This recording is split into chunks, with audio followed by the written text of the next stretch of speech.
Dit, bagus kan Dit gelangnya? Yes, dari mana sih? Nah ini gelang ini aku dapat dari teman-teman startup. Mereka adalah mahasiswa-mahasiswa UGM yang tergabung dalam startup namanya Reno.id. Yes, dua mahasiswa UGM beserta teman-teman lainnya ini mengembangkan startup yang mengubah sampah plastik terutama untuk bisa menjadi barang-barang yang layak untuk dijual. Keren banget kan? Bener banget. Dan buat teman-teman semuanya, yuk kita dengerin cerita dan inspirasi mereka gimana sih merubah sampah menjadi produk-produk yang mempunyai nilai ekonomi yang bagus. Yes, jangan lupa nonton UGM Podcast di episode hari ini.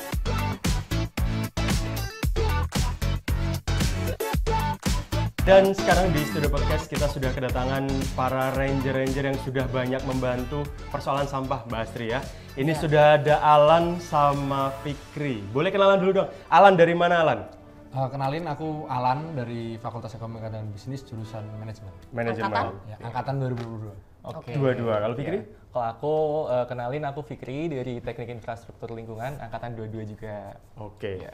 Jadi kita sebut kalian ranger sampah gitu boleh ya? Boleh banget. ya. Tapi khusus sampah plastik ya, notes-nya di sini ya. Yes. Ini kayak tagline kita di belakang. Tagline kita di belakang. Ya, Recycle Ranger ini. Oke, mungkin sebelum kita ngobrol lebih lanjut, Iya. kalian cerita dulu dong. Reno itu tuh apa sih sebenarnya?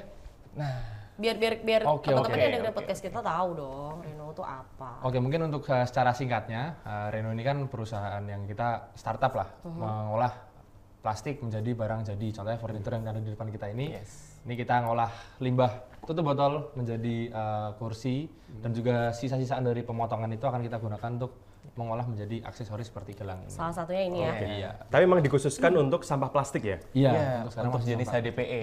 Oh, Iya. dan memang ada apa ya? Istilahnya kriteria khusus sampah plastiknya yang seperti apa?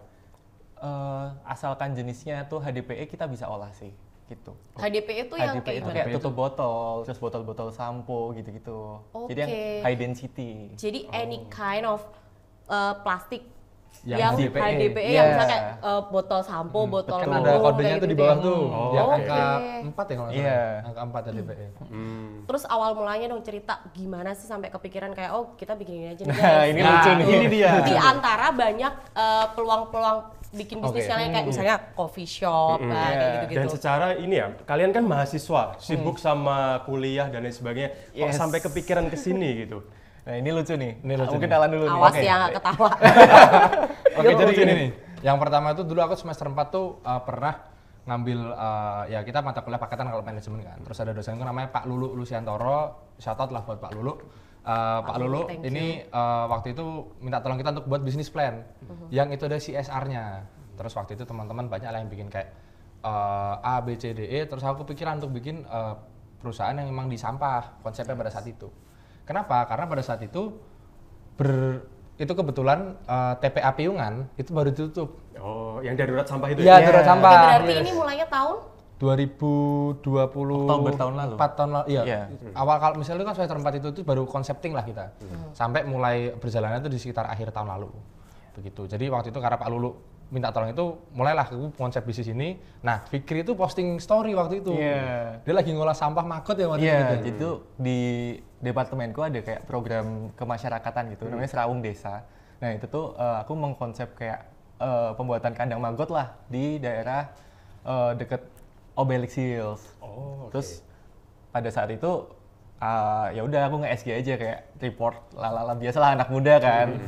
Terus di-reply lah sama dia. Iya, aku reply lah karena waktu itu masih kayak aku pengen wah gimana caranya masalah sampah itu selesai dulu nih.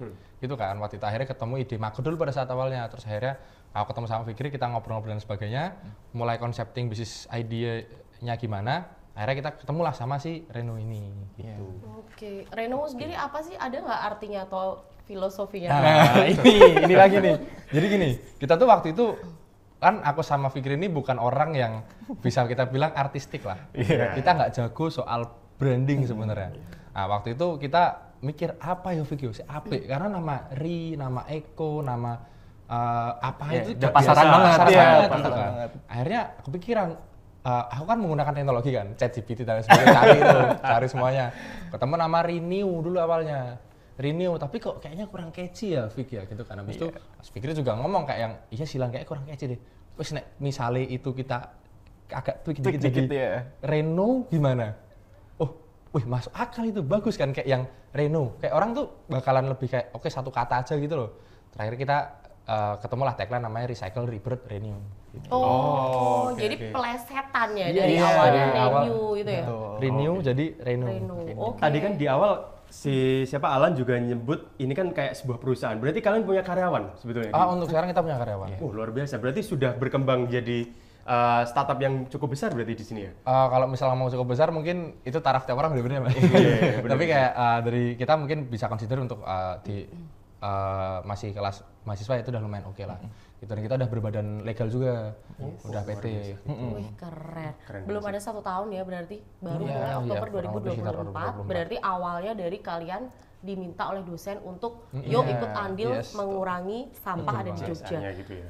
Pinter banget, Pinter. sumpah. Makanya nih Pak Tepuk Lulu, tangan dong untuk Reno. Tadi siapa Pak siapa namanya dosennya? Pak Lulu Lusiantoro itu dosen FEB. Tolong dikasih nilai A mutlak Pak ya. Alhamdulillah A sih waktu itu. Terima kasih Pak. Pastilah. Berarti Fikri sama Alan itu sama-sama nggak sengaja. Nggak sengaja. Kamu punya rencana untuk bikin project ini, Fikri juga lagi jalan dengan project yang lain sampah juga. Akhirnya bertemulah ya jodoh. By reply SG By aja. reply SG aja. Mungkin kalau aku nggak nge-SG pada saat itu nggak bakal ketemu kita. Benar-benar sih, mestakung ya namanya. Tapi emang katanya kalau kita punya niat baik itu pasti akan ditemukan jalan. Alhamdulillah. Betul sih. Asik. Tapi sejauh ini karena ini kan tadi disinggung juga plastik ya, khusus plastik HDPE tadi ya. Iya. Susah nggak sih cari plastik HDPE itu? Atau memang malah Jogja paling banyak tuh malah plastik HDPE yang kalian olah itu? Jujur untuk sourcing-nya tuh lumayan menantang ya buat kita ya. Karena balik lagi permasalahan persampahan di Jogja ini khususnya DIY ya, itu tuh balik lagi ke pemilahannya. Sebenarnya timbulan sampah tuh banyak banget volumenya. Tiap harinya tuh sampai 720 ton kan bahkan. Nah, cuman ketika kita mau sourcing plastiknya aja atau HDPE-nya aja itu susah. Jadi kita kayak collecting ke beberapa TPS 3R, ke bank-bank sampah. Nah, itu yang jadi tantangan sih sebenarnya. Tantangan untuk kalau gitu. Mulainya gimana tuh? Memang kalau masalah tentang pemilahan sampah itu ternyata di Jogja emang benar. Aku setuju karena kita aja juga menghadapi itu sehari-hari ya. Terus kalian gimana caranya bisa nemuin ke TPS 3R segala macam tuh? Kalau dari kita waktu itu ya karena aku sama Fikri ini orangnya kita sering ide. Kita tinggal cari tempat jualan rosok aja waktu itu. Kayak tempat jualan rosok, terus habis itu nanti ke TPS 3R waktu itu kayak ada di Bantul, di Sorogenin tempat workshop kita di Kalasan itu juga ada. Jadi kita cuma langsung door to door ke sana aja waktu itu, langsung minta kontak. Kita punya database-nya, tinggal waktu kita butuh ini, oh bahannya gini-gini nih Pak, kita perlu kuantitas gini, tipenya kayak gini, bisa langsung order ke mereka. Gimana ceritanya kenapa kalian sampai berpikir untuk membuat produk seperti ini? Dari segala macam ide yang mungkin ada di dunia ini untuk merubah sampah plastik menjadi mebel salah satunya. Nah, sebenarnya untuk di bisnis persampahan ini sendiri itu kita udah riset dari A sampai Z lah. Dari Berapa lama tuh risetnya? Wah, berapa itu? Itu kayaknya mungkin 4 bulan, 5 Iya, bulan. 4 Kita bulan, sempat collab sama salah satu consulting group namanya Share UGM untuk kayak mencari bisnis model yang paling bagus gitu. Itu akhirnya ya waktu itu karena masalah investasi, modal dan lain sebagainya itu kan susah kan, akhirnya kita ketemu ini gitu. Mungkin boleh dilanjut, Wik? Ya, awalnya tuh kita kayak ngide untuk membuat kayak waste management untuk seluruhnya dari sampah organik, anorganik dan lain sebagainya lah, untuk one stop solution gitu loh untuk sampah. Nah, cuman ketika kita lihat visibility-nya dari kapabilitas kita sebagai kita masih mahasiswa yang sebenarnya masih minim pengalaman lapangan juga kan. Wah, ini nggak wise nih dengan biaya investasi yang sebesar itu pada saat itu. Terus kemudian kita telah lagi kayaknya yang paling visible untuk tap in ke industri yang anorganik khususnya di plastik karena sebenarnya marketnya udah ada, demand-nya udah ada dan kita makanya buat ini gitu. Oke, dari sekian banyak produk mungkin yang kalian hasilkan begitu, berapa lama kalian bisa sampai hasilkan seperti ini? Dari mulai kepemilahan, terus nanti proses sampai akhirnya bisa diperjualbelikan. Oh, dari awal ininya ya, lead time-nya lah. Kalau di lead time-nya sendiri tuh produksi kita di kisaran 14 sampai 21 hari sih, Kak. Satu produk atau? Satu produk. Ya, karena sebenarnya karena kita tuh produknya by custom banget ya, dari konsumen itu akan seperti apa. Nah, jadi kayak kita trial dulu nih polanya yang diinginkan konsumen itu seperti apa, terus nanti kita konsultasikan ke mereka dulu, oh ini udah oke belum ya, desainnya udah oke belum. Nah, baru setelah itu kita lakukanlah buat produksian yang produk yang mereka inginkan. Berarti sudah ada pelanggan ini ya? Sudah, alhamdulillah. Keren banget. Keren loh. Karena tuh Maksudnya kalau ini sedikit curcol ya kawan UGM, maksudnya kan kita tuh di UGM juga setiap hari punya PR untuk membangkitkan awareness Oke. tentang memilah sampah, tentang kesadaran mengurangi sampah bahkan sampah gitu ya. tentunya ya. Sampai akhirnya kalian bisa menciptakan sebuah produk yang sekeren ini menurut aku dan sampai udah ada pasarnya gitu. Iya. Jogja, luar Indonesia. Jogja luar Jogja udah ada. Oke. Kemarin Jadi tinggal Indonesia belum.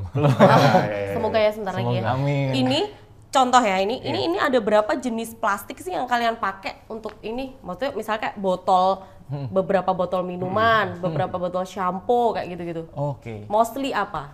Kalau jenisnya itu tuh kita ambil ditutup botol semua khusus yang untuk produk ini.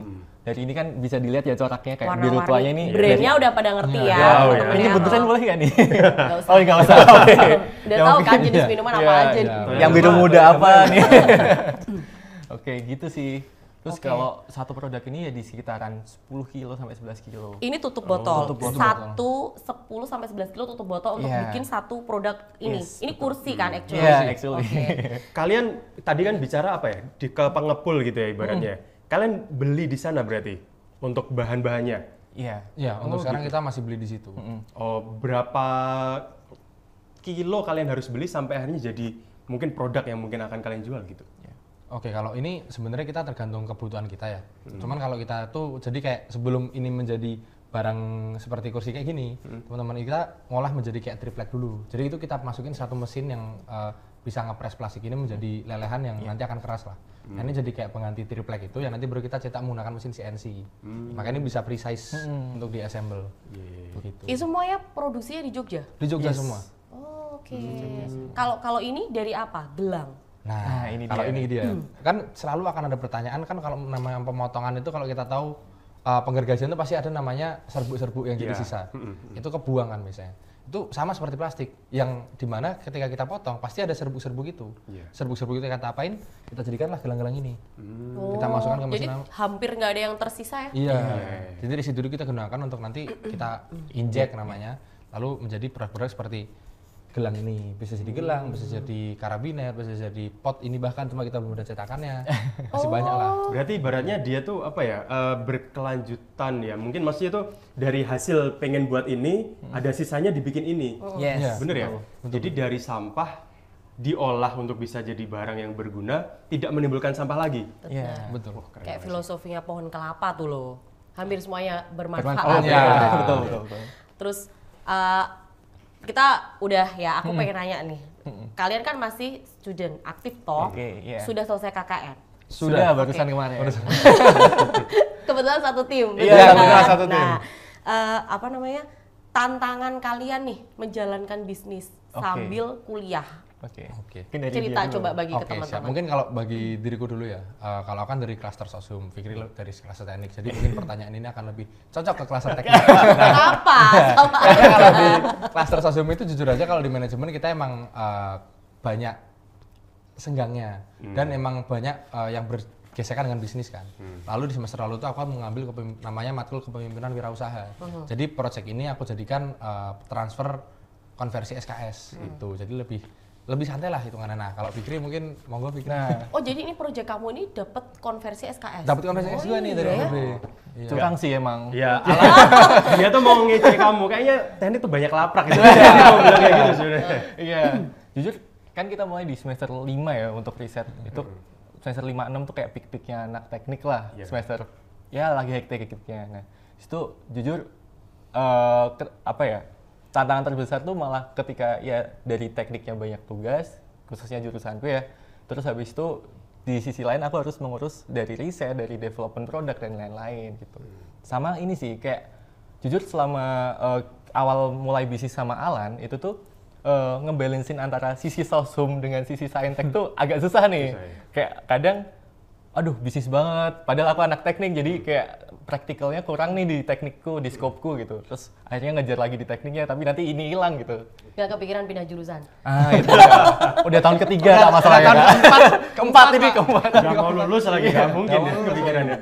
Oke, tapi secara apa ya, perkembangan di tim kalian sendiri, dinamikanya seperti apa? Kira-kira kalian kan sebagai founder ibaratnya gitu ya, ketika kalian KKN agak kacau nggak? Atau kalian masih bisa nih ngatur yang lain-lainnya juga, dinamika timnya kayak gimana? Berapa orang sih satu tim? Kalau Total 10 ya? Total 10. Total 10 ya? 10 sama kalian? 10 sama kita. Itu 10 tuh sama produksi juga? Ya sama udah sama produksi. 12 sama kita benar. Oke. Gimana tuh kalian ngaturnya? Dinamika tim? Nah, kalau dari kita sendiri sebenarnya ya sebelum aku berangkat KKN tuh aku sama Fikri emang membuat bagaimana caranya si Reno ini bisa settle secara internal dulu. Betul. Kayak paling nggak dari sisi produksian. Karena kalau dari sisi marketnya mungkin masih banyak kan marketing yang bisa dilakukan secara online.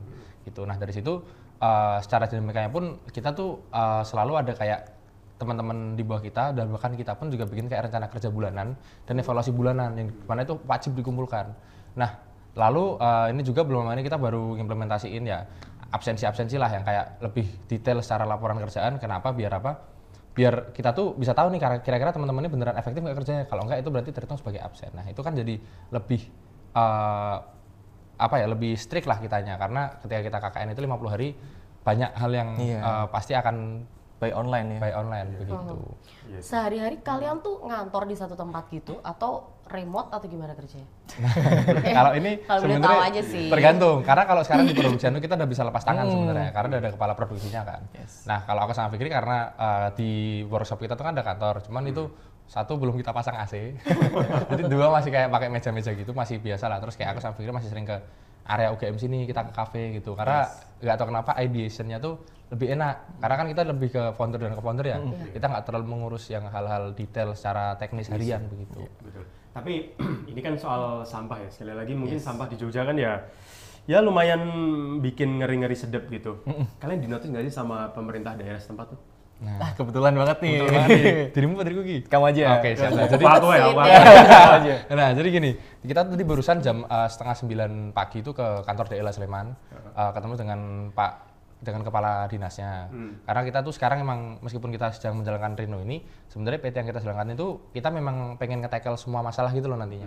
Cuma karena memang ya ini salah satu pilot project kita dulu, kita koordinasi lah tadi dengan DLA Sleman untuk kerjasama dengan TPS 3R. Karena kan banyak sourcing yang bisa langsung kita ambil dari TPS 3R terkait bahan baku dan juga kita kan kalau lihat itu satu botol itu sebenarnya ada beberapa jenis plastik, ada label, ada tutupnya, ada yang badannya sendiri ya.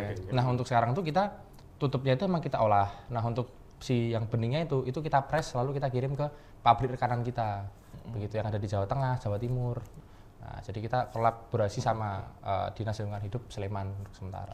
Oke, dapat dukungan berarti ya? Dapat dukungan, alhamdulillah ya.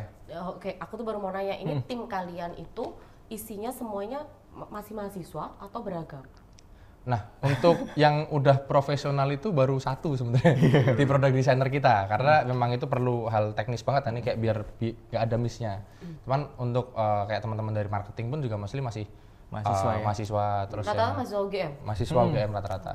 Terus yang paling ya staff-staff produksian yang memang pekerja lapangannya lah. Ya. Iya, itu memang kita ambil profesional. Gitu. Aku juga tadi baru mau nanya nih, sorry. Aku tuh baru mau nanya kalian, apakah Reno ini adalah pilot project kalian untuk ke project-project yang lain yang memanfaatkan misalnya kayak setelah sampah plastik kalian ke food waste kayak gitu-gitu. Ada nggak sih kepikiran kayak gitu? Ya, sebenarnya di awal tuh kita emang udah nge-planning sampai ke jenjang itu gitu. Jadi ini sebagai langkah awal kita lah. Terus setelah itu kita ada step selanjutnya ke limbah organik mungkin, terus kemudian ke transporter dan lain sebagainya gitu. Jadi nanti goals dari Renew ini sendiri bakal bisa tackle untuk keseluruhan masalah persampahan. Gitu. One stop solution for all waste problems. Yes. Wih, tepuk tangan guys. Tolong dengarkan Bapak Ibu dari Dinas Lingkungan Hidup, Keren ini ada banget. salah satu pilot kita untuk soal sampah di Jogja terutama mungkin dan mungkin bahkan di Indonesia ini bisa jadi Semoga yang bisa insya ya. Allah. gedok tular gitu ya sampai ke Kayak yang udah-udah ya, Yes. gitu kayak apa sih sekarang Pandawara gitu. Iya, Dulu itu dia. sebelum Pandawara tuh aku pernah tahu di Bali tuh bye-bye plastic bag. Oh Pernah iya, denger bener, nggak? ada juga, Punyanya betul. Melati itu kan juga spesialisasi plastik ya. Iya. Gitu. kalau di UGM juga ada kan lokalogi tapi kan masih kayak ngumpulin ya. Nah, itu kita collab sama lokalogi juga. Oh, besok. collab juga? Untuk Galaxy itu kan Galaxy besok ada Oh ini kan. yes, nice itu. Jadi sampah-sampah yang ada di dari hasil dari Galax, lokalogi pilah dan lain sebagainya nanti akan kita olah di workshop kita untuk kita jadikan semacam souvenir entah plakat, entah apa untuk teman-teman di lokalogi. Keren sih. Keren. So lovely. Yes, so lovely sekali. Bentar. Kan sampah plastik itu sekarang aku ngeliatnya tuh dari kemasan minum aja ya. Itu tuh udah makin barbar ya. Ada yang bahkan sudah lebih besar. Nah, apakah itu juga bisa masuk untuk digunakan di sini? Atau hanya yang botol-botol kecil aja? Oke, sebenarnya kalau untuk produk kita tuh spesifik di HDPE-nya, di yang tutup botol tadi itu. Terus kalau untuk yang tadi badannya itu tadi, kita lempar ke rekanan kita kan untuk jadi food grade lagi, untuk jadi botol kemasan lagi. Sebenarnya kalau proses untuk kan sebenarnya masih ribet lah untuk perizinannya, perlu sertifikasi dan lain-lain. AMDAL dan lain sebagainya itu masih perlu banyak. Ya, cuman nextnya kita lagi coba mau R&D untuk plastik-plastik kayak kan di sini Jogja ini kan kafe-kafe banyak ya. Iya, benar. Dan itu mostly botol-botolnya, botol cupnya itu dari PP itu namanya plastiknya. Nah itu kita coba mau develop produk menggunakan jenis plastik yang itu. Dan ditambah lagi Jogja itu banyak banget event-event yang kayak misalnya belum lama kemarin ya konser-konser musik itu ternyata waduh luar biasa banget. Maksudnya kayak buat orang-orang yang sering banget berkecimpung ke dunia pemilahan sampah, kampanye sampah tuh lihat orang buang sampah minum sekali pakai tuh agak sedih jujur. Semoga besok selain Gelek kalian bisa kerja sama yang lebih gede ya. Iya, lebih gede lagi. Sama Pestapora misalnya. Amin. Tapi nyambung pertanyaan sama Mbak Asri tadi. Kalau misalnya nih, aku juga salah satu yang ya concern juga tentang hal itu. Aku milah sampah juga di rumah, terutama plastik. Kalau aku mau kasih ke kalian, boleh nggak? Boleh banget. Nah itu gimana tuh caranya? Mungkin bisa dikasih tahu ke teman-teman. Kalau yang dari ada di kita rumah. sendiri tuh untuk sekarang emang kita lagi look up buat program donasi plastik ya. Nanti teman-teman mungkin bisa reach out aja ke akunnya Instagram Renu buat kayak kalau saya mau donasi botol plastik bisa ke mana ya gitu. Nanti bisa langsung handle sama admin kita. Apa Instagramnya? Instagramnya renu.id renou.id. Oke. Bisa jemput ke rumah? Mungkin kalau lagi banyak orderan bisa. Iya ya, kalau enggak ya ntar tinggal dikomunikasiin aja kan gitu. Sebenarnya itu tergantung niatnya kan. Kalau misalnya kita memang niatnya untuk membantu mengurangi sampah pasti akan dilakuin apa aja sih menurut. Betul, dan niat baik selalu akan didukung oleh semesta. Selalu akan ditemukan jalannya. Yes, betul, anak kafe sekali ya. Nah, gimana caranya biar kita bisa beli ini misalnya? Oh, kalau ini kita udah ada link tree-nya gitu di IG. Di Instagram ya. Pokoknya semua sumber informasinya Dari di Instagram. Instagram Oke. semua. Udah jual di ini belum? Marketplace? Oh, kalau di marketplace belum. Belum kebetulan. ya. Sementara masih di Instagram. Iya, Instagram aja. Oke, good. Oke, kalau mungkin teman-teman Renu ada sedikit pesan nih buat warga Jogja lah misalnya, atau mungkin dari luar Jogja yang mungkin menonton podcast kita, buat nggak mungkin kan pesannya, yuk yang punya botol plastik kasih aja ke kita, kan nggak mungkin gitu ya. Mungkin untuk persampahan deh yang ada di Jogja terkhusus dan mungkin umumnya di Indonesia. Pak CEO. Oke. Oke, mungkin kalau dari aku sendiri ya sebenarnya masalah sampah itu tuh masalah kolektif. Yang dimana ini nggak bisa diselesaikan sendiri oleh pemerintah, oleh badan swasta maupun oleh masyarakat sendiri. Ini sebuah sistem yang memang dari hulu sampai hilir itu harus diselesaikan. Entah dari transporting, dari pengolahan ini, nanti sampai ke residu dan lain sebagainya itu perlu kolaborasi bersama-sama.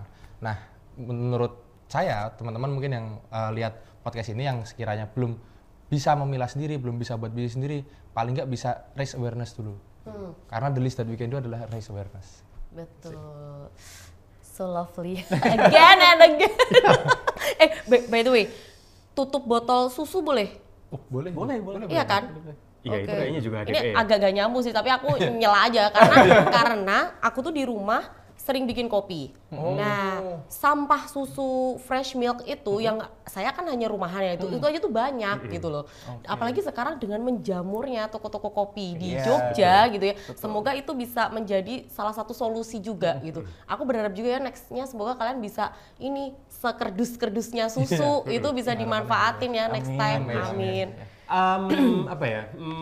Harapan kalian deh buat Renu ke depannya. Kalian kan menyombongkan diri kalian Renu masih kecil, tapi ternyata nggak menyombongkan, mereka tuh emang merendah. Iya, gitu. Tapi sebenarnya harapannya meroket gitu. Bagus. Apa harapannya buat Renu? Oke, kalau ya harapanku sama Fikri sendiri, visi kita tuh selalu akan satu. Kita pengen menjadi perusahaan waste management yang memang itu udah dari end to end. Kenapa? Karena kalau misalnya mungkin Mas sama Mbak coba cari, ini kan industri kan banyak ya. Let's say kayak, oke aku mau bikin bank, itu mau kemana? Oh ada bank ini. Tapi ketika kita mau ngomongin masalah pengolahan limbah, itu selalu kayak, oh kayak lo, si Pak Ijo, oh kayak lo, si Pak Menwes yang ngurusi sampah. Jadi belum ada yang jadi top of mind di perusahaan waste management. Kenapa? Karena memang belum ada yang sebesar itu. Nah, visi saya sama Fikri memang bagaimana cara nanti kita nantinya akan menghadirkan waste management yang memang bisa jadi top of mind-nya tiap orang-orang yang ada di Jogja dulu lah paling nggak begitu. Betul, setuju sekali. Terus ada nggak tips dari kalian? Bagaimana caranya tetap Bagaimana caranya kalian untuk menjaga semangat itu?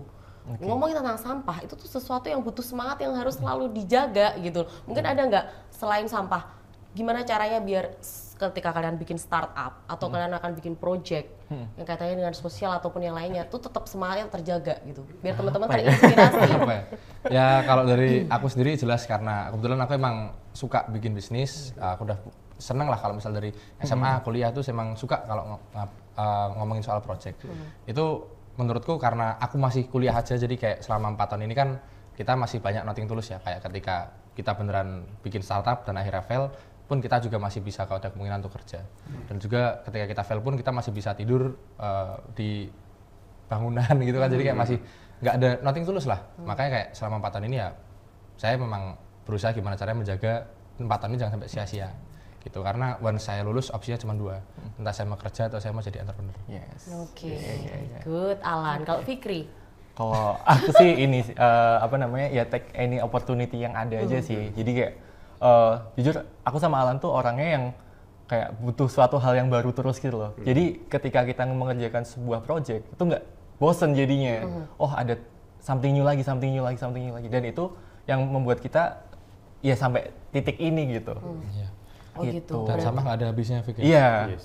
Sampah karena masalah banyak jadi tiap habis selesai ini ada lagi. Ada aja masalahnya gitu ya. Benar, dan siapa lagi yang bisa nyelesain kalau bukan kita. Berarti take all your opportunity apapun yang di depan kalian, do your best gitu kan. Karena ya itu tadi siapa lagi yang menjaga semangat kita kalau bukan kita sendiri. Betul. Pokoknya semua bermula ke kita lah gitu deh ya. Terakhir sebelum kita tutup, kalian happy nggak menjalankan project ini? Jujur happy banget. Jujur happy banget. Senang denger ya kalau kalian menjaganya dengan Tidak ada pasangan karena memang ini untuk bumi kita Indonesia. Iya, dan lebih luasnya ya bisa mengembangkan kemampuan berbisnis juga ya teman-teman. Betul sekali. Gitu. Ini hanya mungkin contoh 2 mahasiswa UGM yang banyak sekali punya cerita inspirasi untuk kita semuanya. Tidak hanya Alan, tidak hanya Fikri, masih banyak di luar sana sebenarnya mahasiswa UGM yang juga peduli akan lingkungan kita. Nah, kita hadirkan di sini salah 2-nya adalah yang pendiri Reno namanya, yang concern untuk persampahan terutama untuk sampah plastik. Nah, saya belum selesai ya, kita ngobrol-ngobrolnya kayak masih pengen ngobrol terus, tapi kita tunggu next project kalian biar kita kalau seru kita lanjut part 2 gitu. Dan kawan UGM semuanya, thank you sudah mendengarkan podcast kita hari ini. Terima kasih juga untuk Alan, terima kasih untuk Fikri. Kalau misalnya teman-teman pengen tahu lebih lanjut tentang Reno, kalian bisa cek di Instagramnya @renou.id gitu ya. Betul sekali, dan kita berharap semoga 2 teman kita ini bisa lulus tepat waktu. Amin. Amin. Kalau BSKKN kan tinggal wisuda ya. Lebih bermanfaat. Semangatnya bisa menular ke teman-teman yang lainnya dan menginspirasi banyak orang. Betul sekali. Dan buat kawan UGM semuanya yang mendengarkan podcast kita pada hari ini, jangan lupa untuk share di seluruh platform media sosial kalian biar kita makin semangat untuk bikin podcast selanjutnya. Yes, betul sekali, dan jangan lupa untuk bisa kasih ide buat kita kira-kira siapa lagi yang akan mau diundang ke studio podcast UGM tentunya ya. Dan sampai jumpa di episode podcast UGM berikutnya. Dadah.